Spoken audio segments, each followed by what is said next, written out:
This week's episode of I Got Nothing is brought to you by Poison Lipstick. Hey, do you want to kill a person just by kissing them? Trick question. You're not kissing anybody because you're disgusting and have cold sores. It's Death Lipstick. Buy it. What is this podcast called? I've got nothing. Who came up with that?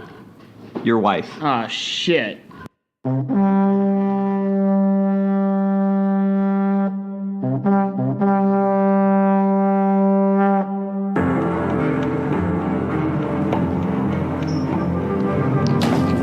Game of Thrones, the series that ignited a nation, is discussed weekly by two nerds. One, seen every episode completely immersed. The other knows nothing about the phenomenon. Each week, they discuss, debate about what they know and what one doesn't know. This is I've Got Nothing.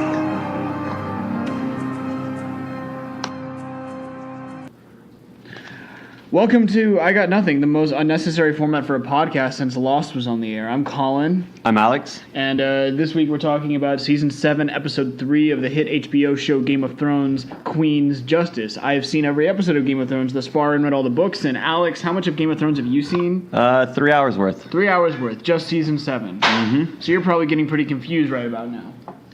I think I'm getting the hang of it. All right, well, then let's just jump into this. In your own words, what happened in this episode?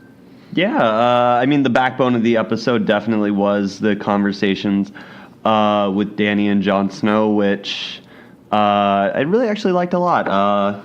Really engaging, but we kind of start off with Jon Snow meeting up with Dany at, what was that, Dragonstone? Oh, very good. You actually got the name of a location correct. Well, you know what I did here?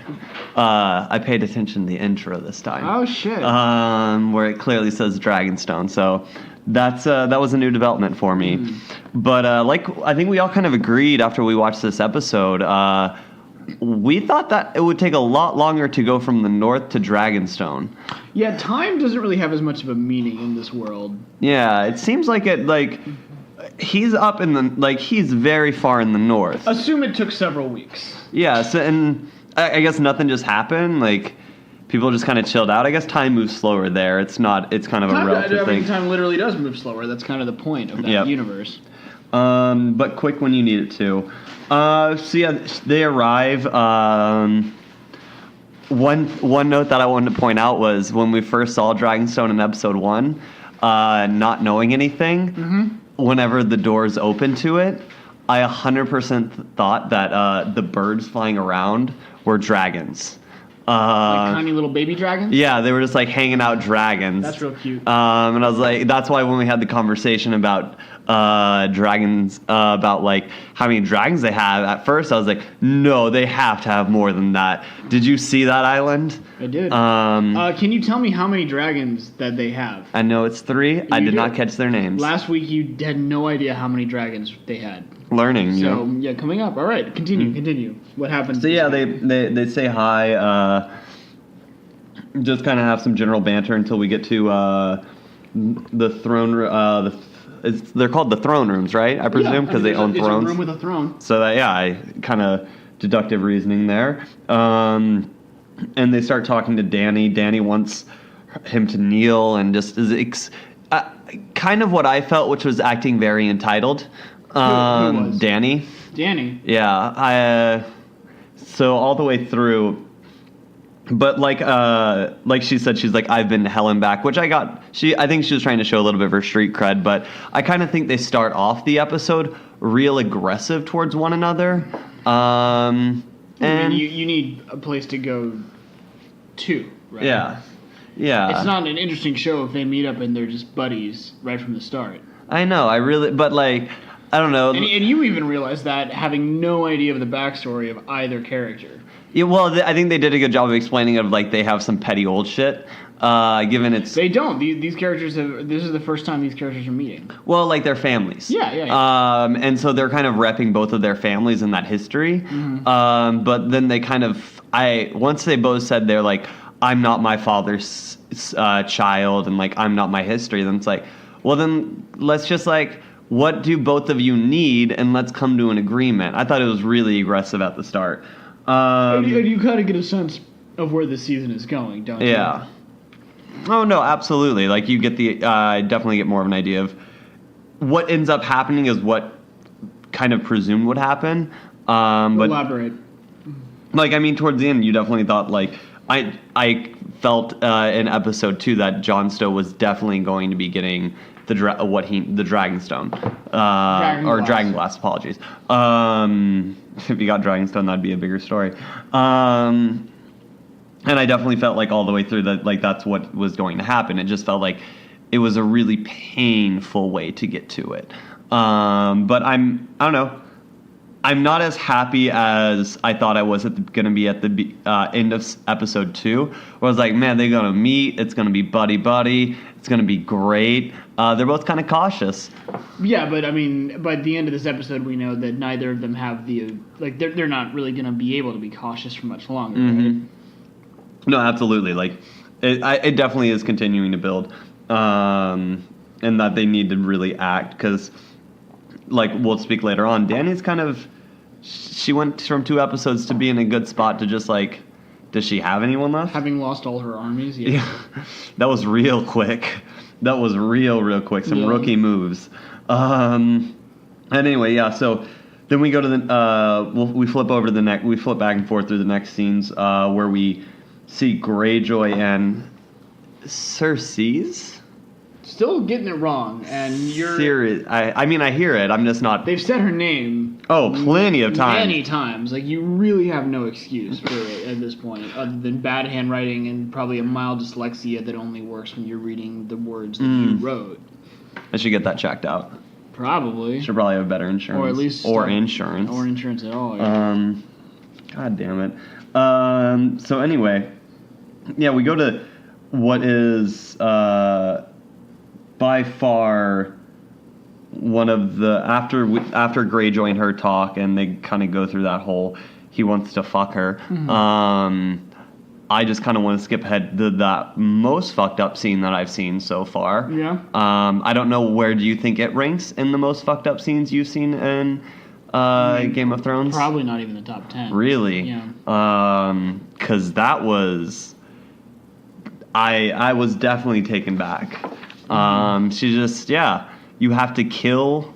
I get it. It's 1 for 1. Don't get me wrong. I totally understood her logic. What was her logic? Killing the kid. I mean, she killed her kid. Who are you talking about? Give Sorry, some names. Cersei's and... Not her name, but okay. You know, Queen of Thrones land, even better. Queen of Thrones land. And then I can't remember that lady's name from the last episode. They said it in this episode as well. I was trying to listen. I was trying my hardest, guys. Top of your, like, just off the top of your head. I don't have what a is this person's single name? thing.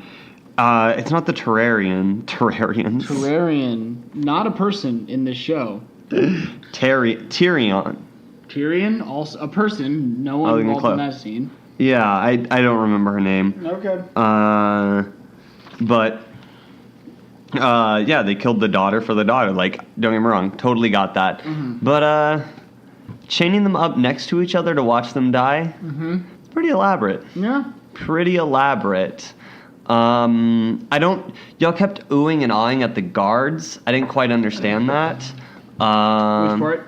In the dungeon. Y'all kept looking at or at least a few of you did, and there was something particular about the guards. Maybe I missed it. But anyway, yeah, that kind of caught me off guard, but if that's what I'm getting into, I am wanting more of it. It's probably one of the more sadistic scenes that I've seen in the show. Not the most shocking or even the most, like, brutal to watch, but it is definitely, it's edgy. Yeah, for sure. It hits a nerve.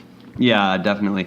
I mean, the actual kiss itself didn't really, like, I was like, okay, yeah, you get it, but when they go through and explain the implications, you're like, oh. Uh-huh. Oh. And I would say the dialogue in that scene seemed very catered towards someone like you who doesn't know any of the backstory, because they mention the past a lot just to let you know the justification for what's about to happen. No, yeah, 100%. I mean, going into that, I'm like, why is she killing her daughter? That's not cool. Given I kind of get that Queen of Thrones land doesn't do a lot of things that are considered cool. No. She doesn't really seem like the person you would describe as chill. No. Or just kind of let things go. But yeah, and then she hooks up with, I've now learned is her brother. Yeah, all right. So 3 episodes in, you figured that out. Yep. So he's not the king. What's his name? Didn't get that. No, oh no, I did. I'm a liar. Nope, I didn't. Oh well. But how long have they been hooking up? Shrug. Who's to say? How many times have you seen them hooking up? Who's to say? Would you say a lot? I mean, a number is just a label. It doesn't really mean anything. I'm gonna go with a lot of fucking. Okay. But yeah. So she's with her brother. Tyrion. No, that's not him. That's anyway. So yeah, that was fun. I did love her ballsiness when she goes, I'm the queen of all 7 kingdoms. Yeah. You can see whatever the fuck I want. Yeah, like no one's really able to tell her don't do that anymore. I enjoyed that a lot. And then we flip over to the scene with the banker, talking about the Targaryen investments. I don't know how that plays in. Yeah. I don't really know all of the history. Just break it down. What's the context of, like, what are they saying in the scene? She's fucking broke. Yeah? She's broke and she needs to repay her debts, but she was also saying, she was also saying that, from what I understand now, Dany used to be a slave and owned debts to the bank, and now it's, they're kind of SOL on that. But yeah, from there, I think she's promising her money, which it looked like in the later episode she's going to get. So. Well, not even the later episode. Do you think that tied into anything in this episode? No, this episode, sorry. Later in the episode. In the episode, yeah. Yeah, later in the episode, like, she kind of made an easy solve for that. Yeah, she got that gold. Which I totally thought was going to be a much longer ploy. And kind of something that would be a pivot point, and then they just kind of had an easy fix for it. Yeah. And then, from there we move back to a sequence of conversations between Tyrion. Wrong. Okay. We'll call him Peter, and John, and then Peter and Dany, and then just kind of working it through. Yeah, that's kind of not counting like the big event episodes that happen like once or twice a season. Like the general structure of the show is you have the one like main story. That's the one that's going to get like 3 or 4 scenes, and the rest of the show is like 1 or 2 scenes apiece, just to kind of keep you updated on what's going on. In the world, all building towards something big. Yeah, and it definitely keeps it up to date. And I kind of was getting the sense of this would be the normal format. Yeah. But I mean, it's definitely very, like, it's enjoyable. But once again, I guess my gripe with that was John he didn't even come in. It took them a while to get to what they really wanted. Well, they got interrupted. Yeah. But it did feel like there was a lot of aggression. Like, John really did just want the dragon glass. Yeah. But the show needs to keep him there for a while. For reasons that are becoming more and more obvious, I think. I got you. But yeah, they're definitely like, I mean, holding him there. But I'm glad they finally did get to the point. And of all the people who I think would think about White Walkers or would definitely be Dany, just because, like she says, there's nothing like no one believed in dragons. It's like, I have a feeling that right whenever he said that in the very first scene, she should have been like, I can be pessimistic, but like, I'm gonna give this a chance because like, obviously I've seen other shit before, and she does eventually come around to it, but there was just a bit of a pissing contest at first. Yeah. What else happened in this episode? Yeah. Let's see, and then we check back in on the north with who was that again? Who came into town? Bran came into town. Yeah. Braun. No, you had it right the first Bran. time. He came into town. I don't understand what the three-eyed raven meant, or what is there. I will ask because I'm not allowed to know like the full history. But do you understand what he's talking about? Absolutely. Okay. Because I'm lost. What would you guess he's meaning by that? He can see past and future. That seems like the gist of it. Yeah. I want to know, but I would like to know more of the history of, how he came to that point. Who is Bran? Who is he? I don't know in any relationship that he has. To anybody at all? No, I would presume that he's, part of the, either, maybe not part of the Stark family, because apparently they all died. No, they didn't. Except for Arya. And other people. Oh, side bit. Jon Snow, they called him the bastard. Yeah. I don't know why he would be. What do you mean? Is he also a Stark? No. If he was a Stark, his name would be Jon Stark, right? But if he's the bastard, that means he's an illegitimate son. Yeah. So then he could be a Stark, no? A Stark bastard, yeah. So then he could be a Stark. As in born of a Stark noble, but not within wedlock. Yeah, exactly. Yeah. Okay, so that is right. But you can't. That's not how that works here. Does he have Stark blood in him? Yeah. Okay. Cool. But he's not a Stark.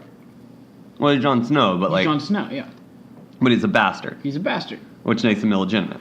Yes. But in some certain way, he still does have blood in the family. Well, I mean, he's king of the North, so clearly being a bastard hasn't slowed him down that much. That is true. Yeah. I respect that.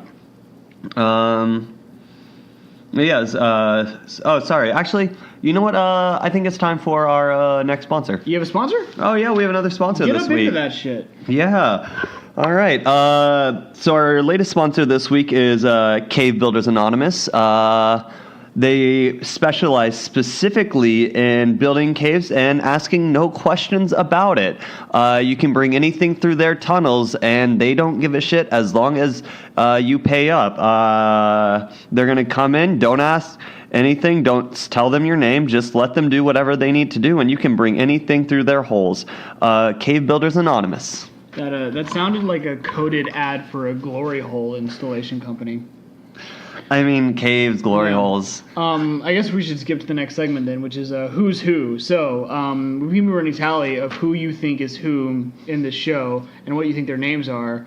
You have any updates for that list? More places this time. Yeah.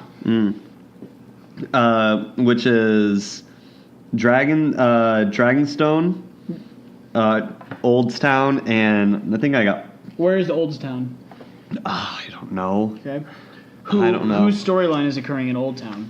I don't know. You just took the name and didn't pay attention to the context of where it was? Okay. I mean, there's a lot of information happening right now. Yeah. And then, High Garden. What's that? That's where the old lady was chilling. Yeah. What's her name? We're going to call her the old lady. Okay. Because I didn't catch it, and seeing as she died, gonna stick with old lady. Might look it up on Google. It would have been really funny if he'd just given her water to put in her wine. I thought about that in the just to trick her into confessing, so that then he could justify torturing her to death. But I don't think that happened. I don't think so either. No. I mean, he being the guy whose last week you thought was named King Robert. You know what? I'm glad you picked up on that. I didn't need to pick up on it. We discussed it extensively last week because you thought his name was King Robert. Can I just say, Sister Lover? Sure. All right, I like Sister Lover for now. Sister Lover. sister lover, not a Okay. brother lover, but a sister lover. Any more additions to the who's who, or I guess the what's what, because you've talked more about places than people in this episode. Well, I was really proud of myself. Yeah. Let's see. From there, we have Bran. Still don't know what he does. Oh, Alana Terrell? What? Or is it Alana? There's no one named Alana in this show. All right, that's a relief for me because it didn't seem like it matched up with any name. No. I got Sandy. Sandy. That's Boob Girl. She's the only boobs I've seen. So. And you think her name is Sandy? They said it was Sandy at the start. If you say so. It's wrong, but if you say so. And then Sajora is the burn victim, who wasn't a burn victim. Still not his name, but okay. Shajora? Is that an H? You're so wrong. I feel like I'm really close. You're so off. I feel like I'm close. It's offensive how wrong you are. I feel like I'm really and how good close you are to knowing the real name. You know, I consider that effort. It's literally just some punctuation in what you're already saying. I don't think it's punctuation as more of a... Okay. Because would would a period really fix anything? Pronunciation. Who we learn isn't a burn victim. And let's see. Yeah, I still don't know what that was, but I'm glad he got cured of it. Kudos to him. Yeah. And then, yeah, that was kind of the general gist of it. Cool. What did you like about this episode? One of the scenes I did enjoy was definitely the scene after we cured Sajora and the conversation in the Citadel, which still don't know what that place does other than everything. And there's like, well, congratulations, but you still did wrong. Like, you still Defied orders. Yeah. So now you have to hand copy these books. And I was like, I respect that. Yeah. I respect understanding that someone did a good job, but also... You can't reward it because it was technically a defying an action. When I saw that, I was like, I respect that immensely. What was some of your favorite parts? I really liked that cutting shot of Jaime walking through the castle at the end to meet the Queen of Highgarden. That was kind of... They spoke about it in kind of the after show bit about the impact of just skipping over the battle, sort of knowing that, like, we don't need to show the battle because the outcome is determined as soon as you see the army walk up. So let's just skip to the important stuff, which is the scene work at the end. I like that. I mean, Yara has been captured, but she didn't get tortured. She's not dead yet, so I like that. I like her a lot. I don't want her to die. Curious what's going to happen to Theon, because he just got like a little blurb of a scene, and, you know, who knows what's going on with those guys, because, like, it was Yara and Theon who was kind of leading them, and now Yara's captured and Theon is, like, publicly a coward. And so it's like, will they go back and join up with Euron and join up with the Lannisters because he's kind of the last leader they have? Or will they stick with Daenerys? Not that there's that much of them anyway. And then, of course, you know, it's been... it was a couple years ago that Tyrion and Daenerys finally interacted, and that was a big deal because it was like these two titanous characters of the show who were both driving their own individual stories finally coming together. And it's an even bigger deal to see Jon and Daenerys in the same room as each other for reasons I'm not even really going to tell you because they weren't touched on in this episode. But it's kind of... You look at this show from the books and from the show, and, you know, for all the massive 100-strong ensemble, it really does kind of come down to Jon, Tyrion, Daenerys, and Arya. As, like, these are, if you have to put a label on who the main characters are, it's these four, and each have kind of been in their own sphere of this world for so long that to see them come together is always exciting. And you are right, it was a little kind of just in its own way, because... Clearly, they're building to Daenerys is needing military aid because she keeps losing her army, so she has to team up with Jon and get the help of his Northmen. So Jon needs to be stuck on that island, at least for this episode. But it still was electrifying just to see them in the same room together. Like, I think that as a longtime fan, that's a big thing that you want. And the guys that make this show really understand how to do that kind of moment without feeling too ham-fisted. Like there's Yeah. very little like kind of the scenes don't draw attention to themselves. There's not a whole like, hey, this I is get that. cool. Jon and Daenerys are finally meeting. Isn't that cool? It's serving the story, it's serving the characters, but it's also letting you get the impact of that Yeah. scene. No, 100%. I think as a first-time watcher, I did understand that this is important, but it didn't feel. Monumentous, Yeah. But And I think that's without the context, I didn't have effect to of feel the it. writing is that even for someone like you who has not been following the show Mm-hmm. for 6 years, you still felt the impact of that moment. Yeah, no, 100%. And yeah, I think they did kind of force their hand in that one episode to make it team up. Like there was definitely something that just it felt like that was supposed to happen. Yeah. I mean, they kind of mentioned that in the episode itself, though, do you believe in destiny or like that things are meant to be, and that didn't kind of feel like that needed to be the next step. Yeah. Where it goes from there, I'm not sure. What did you not like about this episode? I think I griped on it a little bit more, but definitely I think there was a lot of time wasted on some pettiness between Dany and Jon Snow. Yeah. I think while they do not have the same enemy, or while they do not see that they have the same enemy, ultimately they're kind of wanting the similar things. And Jon Snow doesn't seem to give a fuck about who's ruling the Iron Throne. So it kind of felt like all for naught. But I think it's important. I think it was important to kind of drive that tension. I think I said it before, but you want places for that relationship to go. It doesn't really serve the dramatic storyline if they meet up and are instantly buddies. 100%. And then I was a little upset that Dany's all of her initiatives have now just failed. Everything she's like tried to do to kind of start is just absolutely miserable. One thing I did like that didn't cut off, but just from an execution standpoint, was definitely the explanation that Peter was doing while the battle was happening. I thought that was just fun television to watch. While he was explaining the strategy while it was actually happening. It let them do a big expensive set piece without it feeling like it was taking up too much Yeah, time. It was like last week, everything stopped so that we could get the ship battle. Whereas this one, it was like, we're going to show this to you because it's fun to watch, but we're still cranking the gears. We're getting the story moving forward. And I don't know, I really enjoyed that whole bit. Yeah. I thought that was really well executed, but a little upset that all of her like initiatives keep failing.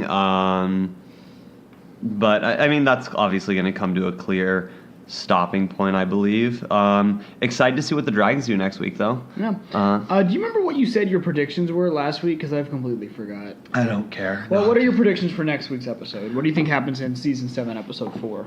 When Dany mentioned the Dragons, I'm all here for that. Yeah. To just kind of, one of the lines in the previews when they say, I'm tired of just like these, what was the exact line? I don't know. All this planning. She's like, I have dragons. Yeah. Appreciate that. I think we're finally going to see what happens to Arya, and see where that goes, because like you said, like it does seem like she's a very important part of the story. So far in the season, I haven't seen it.